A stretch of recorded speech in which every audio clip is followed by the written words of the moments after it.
토지 구실을 청정하는 토지병장입니다. 이번 시간에는 농취중, 농지 취득에 있어서 절대적인 서류 중에 하나가 농지 취득 자격 증명서입니다. 그런데 농지 취득 자격 증명서 발급이 그동안 굉장히 까다로웠는데 문제점도 많은 점도 사실 있었거든요. 근데 그 문제점에 대해서 이번에 행정소송을 통해서 아주 의미 있는 결론을 하나 나왔습니다. 뭐냐면 농취중 자격증명 발급 심사 요령이죠. 심사 요령은 그 농취증 발급할 때 어떤 담당자들이 어떤 가이드, 안내 역할을 하는 심사 요령은 행정기관 내 사무처리 준칙에 불과하고 법률적 효력은 없다고 했습니다. 이게 무슨 말인지 한번 기사 내용 보면서 하나씩 보도록 하겠습니다. 무허가 주택 탓에 농지 회복이 불가능합니다. 이런 상태예요. 근데 법원에서는 불가능하니까 농지증 발급 안 한다고 했겠죠? 근데 법원에서 뭐라고 했냐면 농지 취득 반려 처분은 이건 위법이다. 이렇게 판단 나왔습니다. 그래서 요 판결문을 보니까 이 기사를 보니까 요렇게 되어 있거든요. 따로 광고도 많고 하는데 이것을 다시 그거를 그대로 가져왔습니다. 그 인용을 했습니다. 한번 읽어보겠습니다. 법원 경매 최고가 신고인 낙찰자죠. 농지 소유하게 해서 원상 회복을 유도를 해야지 아예 발급을 안 하면 어떻게 하라는 거냐 그겁니다. 그쵸? 그 말이죠. 그래서 그겁니다. 반려하면은 불법 전용을 그대로 방치하게 되니까 대집행 철거 안 한 불이익은 그러니까 누군가가 경매를 위해서 토지를 위해서 대출을 한다든지 제3자가 있을 거 아닙니까? 그래서 대집행 철거 안 한 불이익을 누군가 전가하는 거죠. 그렇죠? 원래 이렇게 해야 되는데 그래서 제가 실전반에서도 이거는 항상 문제있다고 얘기합니다. 그 원상 회복을 유도하는 게 맞거든요. 왜냐하면 그 전에 농지이전 실태조사에서 불법 행위를 다 잡아야 되는 겁니다. 어떻게 보면 그건 직무유기예요. 직무유기. 그러니까 누구 직무유기?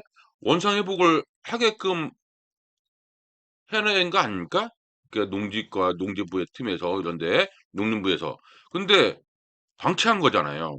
해마다 이용 실태 조사하는데 해마다 이용 실태 조사하는데 이런 불법이 있다는 것이 그게 이상한 거 아닙니까 이게. 감정도 보통 경매 같은 경우는 경매 나오려면 6-7개월 뭐 1년 걸리는데 그러니까 안 맞죠.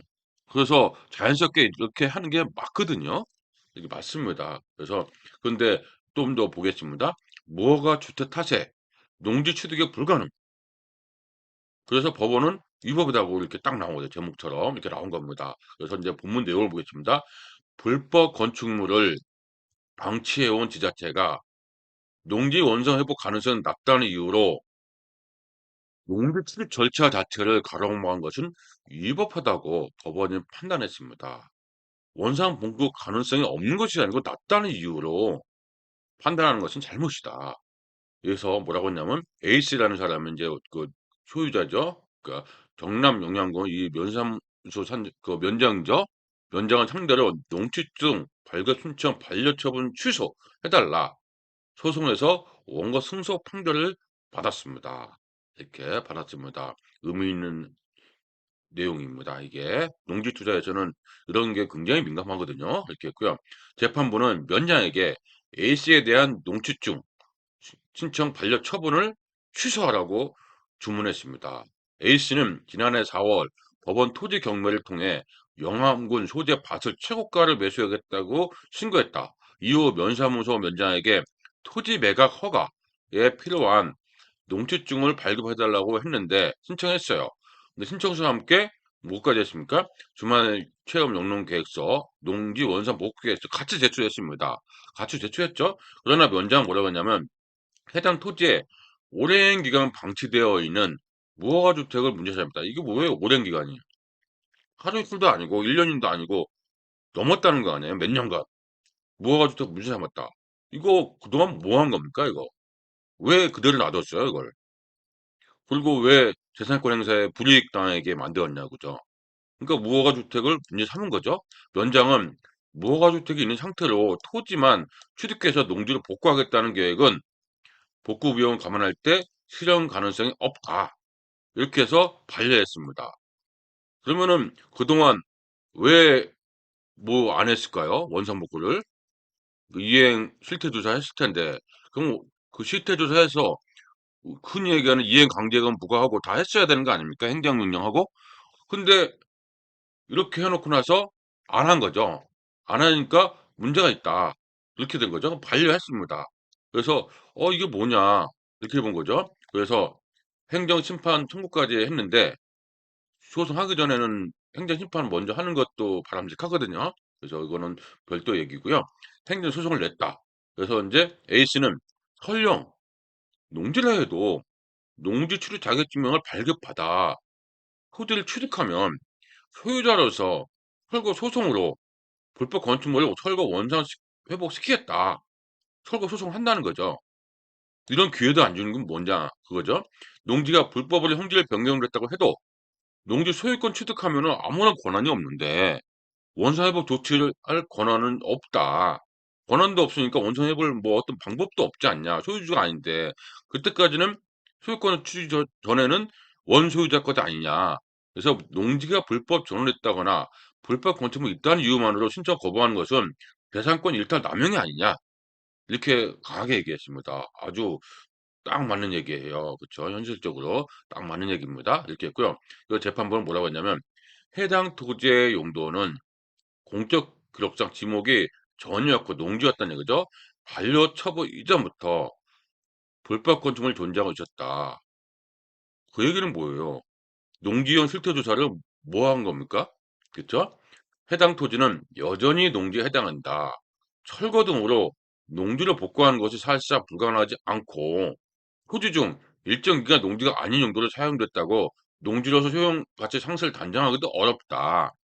적법 허가 없이 불법으로 전용된 부지는 농지로 원성 회복해야 한다. 이거 판단했습니다. 원상 복구하는 건 맞죠? 이렇게 농지니까.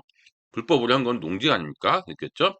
이어서 농지를 인정하는 이상, 농지가 의미 있는 겁니다. 인정하는 이상 A씨가 토지를 취득하려면 농취증을 받아야 합니다. 면장이 처분 근거를 삼은 예규인 농취증 자격증명 발급 심사 요령은 행정기관 내 사무처리 준칙에 불과 법률적 효력은 아니다.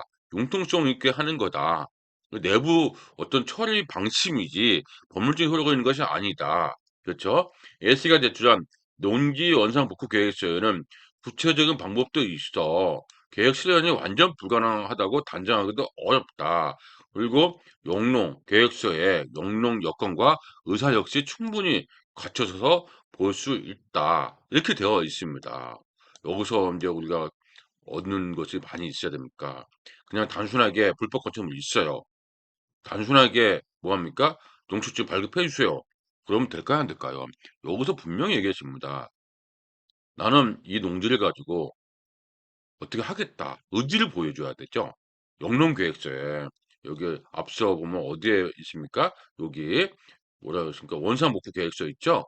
여기에 그 계획서에다가 명확하게 그 내용이 들어가야 되는 거죠. 이거 하나 우리가 여기서 알 수 있어야 됩니다. 충분히 볼 수 있다. 그랬기 때문에 재판부의 판사의 마음을 흔드는 거죠, 이게. 그렇죠? 근데 그게 아니라 형식적으로 원상복구 계획서가 뭐 형식 대충 해놓고 동시에 발표하라. 그러면 조금 안 되겠죠? 그러니까 늘 어떤 팁이 필요한 것이, 인사이트가 필요한 것이 그냥 결과만 보고서 나도 해야 되겠다는 생각보다는 조금 더 구체적으로 재판부의 마음을 흔드는 것도 좋지 않겠나. 이런 거죠. 그래서 그러면서 또 뭐라고 했냐면 그러면서 농지 취득 자격증명 발급을 거부. 매각이 허가되지 않는다면 농지의 불법 전용이 계속된다. A씨가 소유권을 취득하게 해서 원상 회복하게 하거나 그렇지 않으면 시정명령 등 행정조치하는 것이 더 효과적일 수도 있다. 하거나 오히려 행정기관이 대지편 철거 등을 하면 단속 의무를 방기, 그는 놔둔 거죠. 그에 따른 불이익을 최고가 매수인 A씨에게 전가하게 되는 거 아니냐. 저 고려하면 그래서 반려처분은 위법하다 이렇게 나와 있습니다. 그래서 어떤 아주 의미 있는 그 어떤 판결문입니다. 물론 1 심이지만은 이 판결문은 그대로 유지가 될 가능성이 있습니다. 왜? 예전부터 많이 이렇게 했었거든요. 원상복구 계획서를 내서 타당성 있고 없고 떠나서 조금 더 구체도를 명시했으면 이런 식으로 했었으면은 지자체에서 농지청 발급했거든요. 그 이후로는 다시 뭐 합니까? 제대로 되는지 안 되는지 판단하면 되는 거 아닙니까? 고렇게 해서 했는데 농지법이 강화되면서 이게 잠시 흔들렸어요 사실. 흔들렸다기보다는 이제 원칙도 하겠다. 원상복구가 없으면 이건 타당 없다. 농지 발급 안 한다. 굉장히 까다로웠거든요. 다시 돌아온 겁니다. 어떻게 보면. 다시 돌아왔다는 얘기죠. 근데 일부 지자체는 아직도 뭐라고 합니까? 이 원상복구 계획서가 그 있어도 반려한 데가 있겠죠. 있겠죠. 이 판결문은 어떤 안내, 어떤 그 어떤 가이드, 시작의 역할에 불과하지 우리가 이제 볼 때는 좀 더 이런 내용이 있으면 어떻게 접근해야 되는지 구체적으로 알고 대응할 수 있는 전략이 필요합니다. 그런 전략은 오프라인에서 민감한 내용도 많거든요. 오프라인에서 확인하면서 실전 투자에서 꼭 어떤 식으로 접근하는지 알아주시는 것이 좋습니다. 왜? 오히려 이런 땅들이 좋은 땅일 수도 있거든요. 농지가. 그래서 회복하면 농지로서로 더 잘 될 수 있는 땅들이 의외로 많습니다. 그런 면에서 우리는 정확하게 알고 있었으면 좋겠습니다.